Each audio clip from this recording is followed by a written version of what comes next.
ces cafés de société, c'est rendre le monde plus intelligible et les citoyens plus vigilants.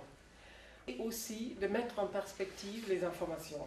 Les informations, il y a une masse d'informations qui nous arrivent tous les jours et qu'il faut quand même non seulement trier, c'est la moindre des choses, mais aussi mettre en perspective et rappeler une certaine histoire de ces informations.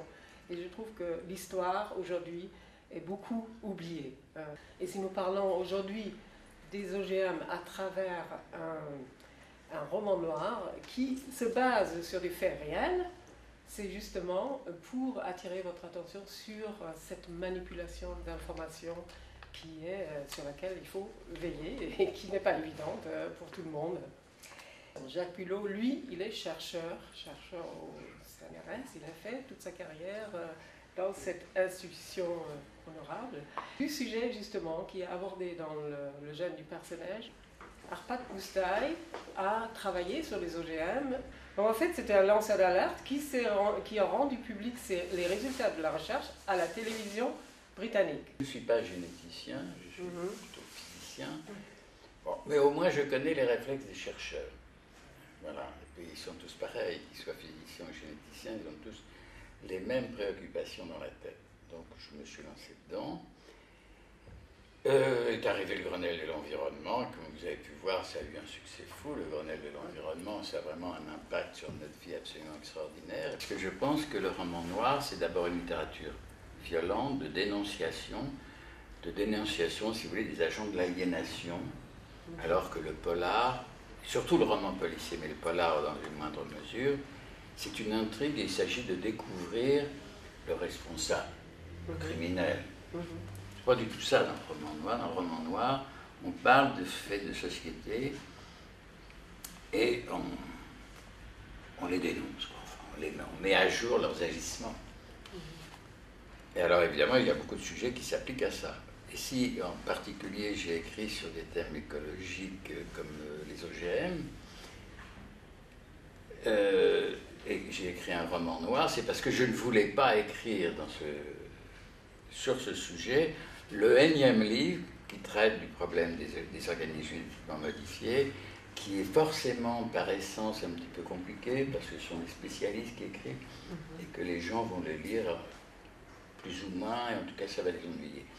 Dans un roman noir, les gens peuvent parler, discuter, et là, au travers de discussions, par exemple, vous pouvez faire passer, comme je vous dis, des idées, les gens parlent.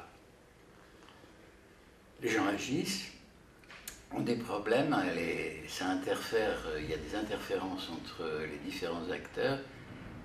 Donc, si vous voulez, c'est plus prégnant que le déroulement d'un livre très savant. D'accord. Alors, qu'en est-il aujourd'hui? Est-ce qu'on peut faire confiance? Personnellement, je pense qu'on ne peut pas faire confiance totalement, surtout à certaines institutions. Parce qu'il y a des liens, il y a des lobbies le lobby par exemple des OGM, qui est guidé par Monsanto, mais il y a aussi Pioneer, Syngenta et autres.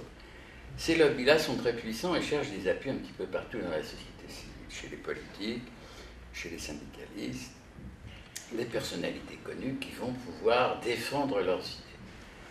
Et s'insérer, c'est ça qui est important, ils vont s'insérer dans des organismes de décision. Donc la confiance, non, vous ne pouvez pas faire confiance absolue à tous les organismes qui sont des régulateurs. On retrouve l'équivalent dans le nucléaire, on retrouve exactement la même chose dans le nucléaire. L'autorité de sûreté nucléaire à l'heure actuelle, c'est un type qui plonge ses racines dans le nucléaire.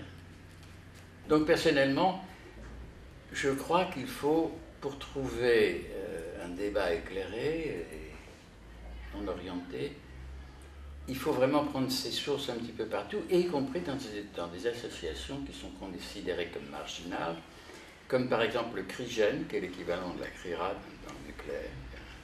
C'est la Commission de recherche information sur le génie génétique, par exemple. Nous sommes dans une société où quand même peuvent éclore des contre-pouvoirs. Ils n'ont pas les moyens, ils sont un petit peu mis sous cloche, mais il y a quand même des contre-pouvoirs. Les lanceurs d'alerte. Voilà, allez-y. C'est quelque chose qui vient le terme vient des États-Unis. On appelle ça les whistleblowers, c'est-à-dire les gens qui soufflent dans les sifflets, qui sifflent. Ce sont des gens qui sont là et qui vont, par tous les moyens possibles et imaginables, y compris des moyens des fois un petit peu violents, faire émerger un problème dans la société. Vous avez quelqu'un en France, à l'université d'Orsay, là où je travaille, qui s'appelle Christian Vélo, qui travaille justement dans le département de génie génétique, et qui, depuis des années, dit ce qu'il pense des OGM.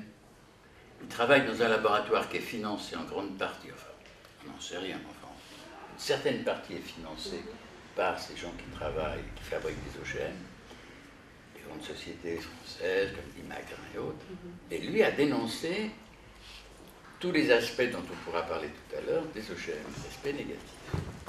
Alors ça, c'est un lanceur d'alerte. Ah, il y a d'autres lanceurs d'alerte qui sont alors là, qui vont un petit peu plus loin, c'est les faucheurs volontaires.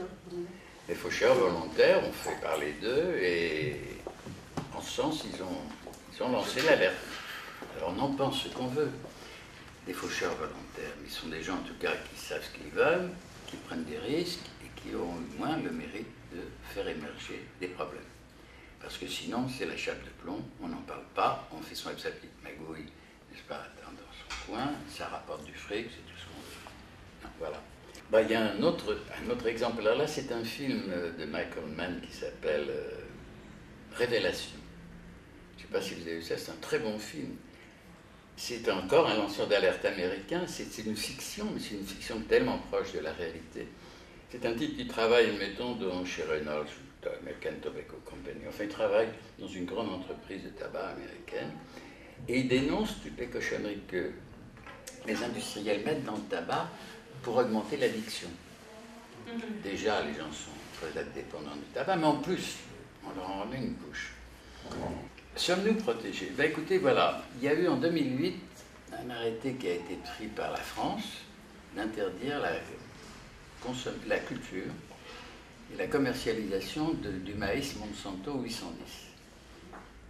C'était bien, et ce qui était, si vous voulez, dans les textes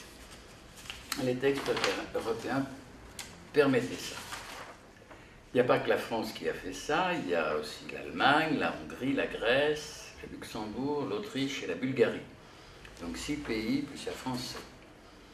Et récemment, alors là je tiens l'information du 22 mars, donc c'est tout à fait récent,